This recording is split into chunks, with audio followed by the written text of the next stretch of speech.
দেখো বাচ্চারা, আজকে আমরা পড়ব ফাদার সেলফের ইউনিট 2। তো ইউনিট 2 এর কি গল্পটা পড়ার আগে বা ইউনিট 2 এর যে সমস্ত টেক্সটটা পড়ার আগে আমরা ইউনিট 2 থেকে কিছু ওয়ার্ড নোট আগে জেনে নেব। ওয়ার্ড নোটগুলো মুখস্থ রাখলে আমাদের এটা পড়তে সুবিধা হবে। তো ওয়ার্ড নোটটা আগে দেখে নিই। দাঁড়াও, দেখো আমি সব এখানে লিখে রেখেছি, তোমরা শুধু একটু দেখে নেবে যে এই হোপ থেকে রিকল পর্যন্ত এই যে সমস্ত ওয়ার্ড নোটগুলো আছে এটা ইউনিট 2 থেকেই নেওয়া হয়েছে। ইউনিট 2 এ যে সমস্ত কঠিন বা অজানা কিছু শব্দ আছে সেগুলো তোমরা এটা মুখস্থ করে নেবে, শব্দগুলো একটু দেখে নেবে, তারপরে ওটা পড়বে। আমি একবার পড়িয়ে দিচ্ছি, তোমরা একবার দেখে নেবে, দেখবে নিজেরা পড়বে, দেখবে অনেক সুবিধা হবে। ঠিক আছে, চলো পড়ি টেক্সটটা। তো ইউনিট 1 পর্যন্ত আমরা দেখলাম যে স্বামী স্কুল যেতে চাইছে না। তার বাবা বলল তুই স্কুলে যাবি, এবং সেখানে স্বামীনাথন বলল যে সে এত দেরি করে স্কুল যেতে পারবে না, কারণ তার একজন মাস্টার আছে স্যামুয়েল নামের, তিনি নাকি খুব রাগী, যারা লেট করে স্কুল আসে তাদের প্রতি খুব খারাপ ব্যবহার করেন। তো তারপরে আমরা পড়ছি, দেখো, Swami hoped that with this his father would be made to see why he must avoid school for the day. স্বামী হোপড স্বামী আশা করেছিল, বা এখানে হবে স্বামী ভাবলো যে উইথ দিস বলতে ওই যে এক্সকিউজ যেটা দিল আর কি, সেই এক্সকিউজের কথাটা বলা হচ্ছে। হিজ ফাদার, তার বাবা, would be made to see why he must avoid school for the day, তার বাবা হয়তো একটু ভেবে দেখবেন যে তার ছেলে কেন স্কুলে যেতে চাইছে না। But father's behaviour took an unexpected turn, কিন্তু বাবার আচরণ একটা অপ্রত্যাশিত রূপ নিল। আনএক্সপেক্টেড হচ্ছে অপ্রত্যাশিত। অপ্রত্যাশিত যেটা আশা করা যায় না, আশার বিরুদ্ধে যেটা আর কি, সেটা হচ্ছে অপ্রত্যাশিত। তো বাবার আচরণ অপ্রত্যাশিত রূপ নিল ওই কথাটা শোনার পর।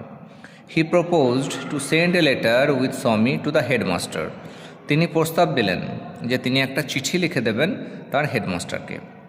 নো অ্যামাউন্ট অফ প্রোটেস্ট, কোনো ধরনের, নো অ্যামাউন্ট হচ্ছে পরিমাণ, কিন্তু এখানে হচ্ছে কোনো ধরনেরই অফ প্রোটেস্ট কোনো ধরনেরই প্রতিবাদ ফ্রম স্বামী, স্বামীনাথনের কোনো প্রতিবাদই would make him change his mind, তার মনকে পরিবর্তন বা তার মানসিকতাকে পরিবর্তন করতে পারল না।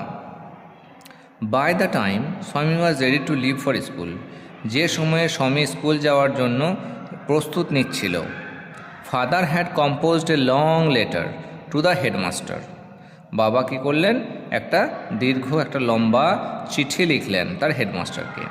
হি put it in an envelope and seal it, তিনি সেটাকে একটি খামের মধ্যে ভরলেন এবং খামটাকে বন্ধ করে দিলেন। What have you written father, Swami asked apprehensively কথাটার অর্থ হলো ভীতভাবে বা কিছুটা সংশয় রেখে আর কি। স্বামী তার মনে সংশয় রেখে বা ভয় মিশ্রিত মনে স্বামী তার বাবাকে জিজ্ঞাসা করল, তুমি কি লিখেছো বাবা? নাথিং ফর ইউ, তোর জন্য কিছু লিখিনি। Give it to your headmaster and go to your class, এটা তোর হেডমাস্টারকে দিবি আর তোর ক্লাসে গিয়ে বসবি। Have you written anything about our teacher Samuel, Swaminathan আবার জিজ্ঞাসা করছে যে তুমি কি আমাদের টিচার স্যামুয়েল সম্পর্কে কিছু লিখেছো? তার বাবা রিপ্লাই করছে, ইয়েস, হ্যাঁ লিখেছি। কি লিখেছি? প্লেন্টি অফ থিংস, প্লেন্টি প্রচুর, অসংখ্য, অনেক কিছু লিখেছি। What has he done father, Swami জিজ্ঞাসা করছে বাবা তিনি কি করেছেন? Everything is there in the letter, সমস্ত কিছুই ওই চিঠির মধ্যে আছে। Give it to your headmaster, এটা তোর হেডমাস্টারকে দিবি, তার বাবা বললেন। Swami went to school feeling that he was the worst boy on earth, Swami went to school, স্বামী স্কুলে গিয়েছিল, ফিলিং দ্যাট এটা ভাবতে ভাবতে যে he was the worst boy on earth, সে পৃথিবীর মধ্যে হচ্ছে সবথেকে খারাপ ছেলে। হিজ কনসিয়েন্স, তার বিবেক, বদার্ড হিম, তাকে বিঁধছিল, বা বদার হচ্ছে বিরক্ত করা, কিন্তু এখানে খোঁচা দেওয়া বা বাঁধা। হিজ কনসিয়েন্স বদার্ড হিম, তার বিবেক তাকে বিঁধছিল।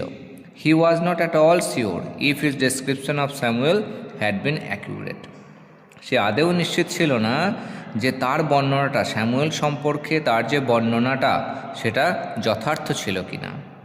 হি ফেল্ট, সে অনুভব করল, he had mixed up the real and the imagination, সে কল্পনার সাথে বাস্তবটাকে মিশিয়ে দিয়েছিল।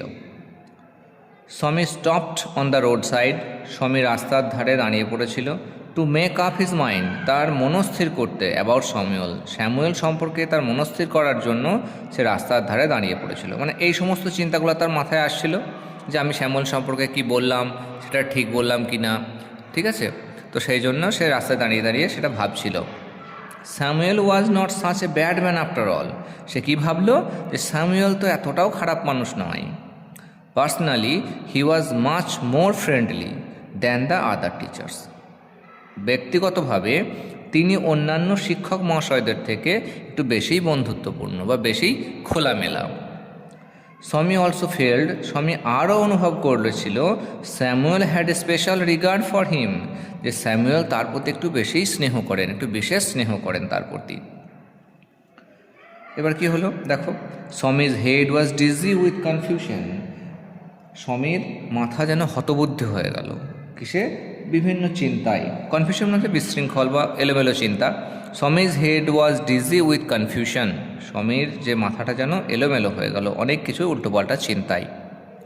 হি কুড নট ডিসাইড, সে সিদ্ধান্ত নিতে পারছিল না, if Samuel really deserve the allegations made against him in the letter, যে স্যামুয়েলের বিরুদ্ধে যে সমস্ত অভিযোগগুলো চিঠিতে লেখা আছে সেগুলোর সে যোগ্য কিনা, বা এই চিঠিতে যে সমস্ত অভিযোগগুলো হেডমাস্টারকে লিখে দিয়েছেন ওর বাবা, তো সেটা কি ওই অভিযোগগুলোরও যোগ্য কি যোগ্য নয় সেটাও বুঝতে পারছিল না।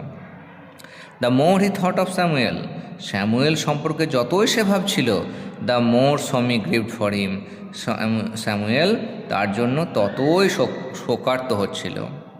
টু রিকল, এটা স্মরণ করে, কি স্মরণ করছিল, স্যামুয়েলস ডার্ক ফেস, স্যামুয়েল কালো মানে শ্যামবর্ণ রঙের মুখ আর কি, সেটাও স্মরণ করে।